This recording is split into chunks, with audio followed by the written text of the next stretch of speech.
machine learning algorithm that will change the way you relate to your family.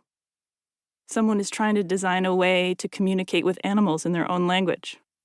Someone is designing a gene that alters bacteria to turn your poop bright blue when it's time to see the doctor. Someone is cleaning up the mess someone else left behind 70 years ago yesterday. Today, someone just had an idea that will end up saving one thing while it harms another. All days are special in their own ways, but we happen to live in a time of quickening history, when what has been brewing for years coalesces overnight. We live in a time that defines the line between before and after. Today is an era of runaway design, in which the things people make, whether they be everyday products, hybrid workspaces, viral media posts, recycling systems, gene therapies, artificial intelligence bots, nuclear fusion generators, or anything in between, tangle with our environment and emotions in unpredictable ways. Our byproducts modify the biosphere, our social media shapes societal norms, and our datasets drive decisions, making the impacts of our actions hard to anticipate, notice, and repair. We live in a moment when the materials of making are blurring the lines between people, technology, and the natural world.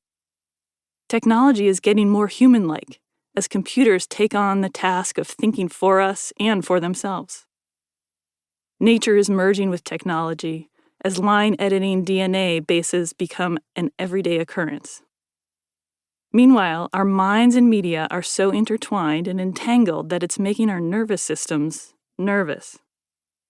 These things, the quickening, the tangled upness, and the shifting roles of materials and machines, are the ingredients that make today special, fraught, and full of potential. To be a maker in this moment, to be a human today, is to collaborate with the world. It is to create and be created, to work and be worked on, to make and be made.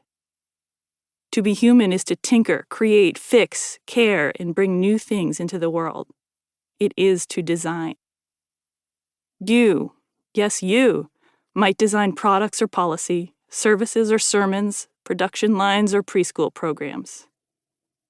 You might run a business, make art, or participate in passing out meals to the poor. You may write code or pour concrete, lobby for endangered species legislation, or craft cocktails. Wherever you fit in, you are part of shaping the world. This is design work. This book is about that work, our work, your work. It is about how we make the things we live with and how to live with the things we make, large and small. However, even with the best intentions and expertise, people keep making things that don't quite work, that might not serve us, and that even wreak havoc. Why is that? The answer is clear and complicated. What we've been forgetting to include in our designs is our own weaknesses, not to exploit them, which many have done, but to respond to them, which most have not. We have plenty of foibles to choose from: the limits of our senses, our bias toward negativity, our relentless need to make sense of things, our insistence on clinging to our assumptions even when we're wrong, our over-emotional flailings, and a very human ailment called apophenia, our tendency to derive patterns between unrelated things. But more on this later. Add to this list one of our most consequential failings: people's paltry ability to predict the products of the things we make. Things get messy when humankind's seemingly ceaseless capacity to create rubs up against our limited capacity to understand our own influence. Building a product is hard work, but tracking its products, the results, ripples, and repercussions that the products produce, is another story altogether. When we figure it out at all, it's usually well after we put our creations into the world.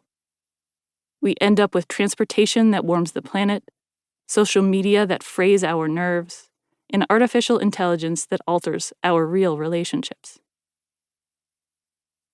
From intangible to actionable.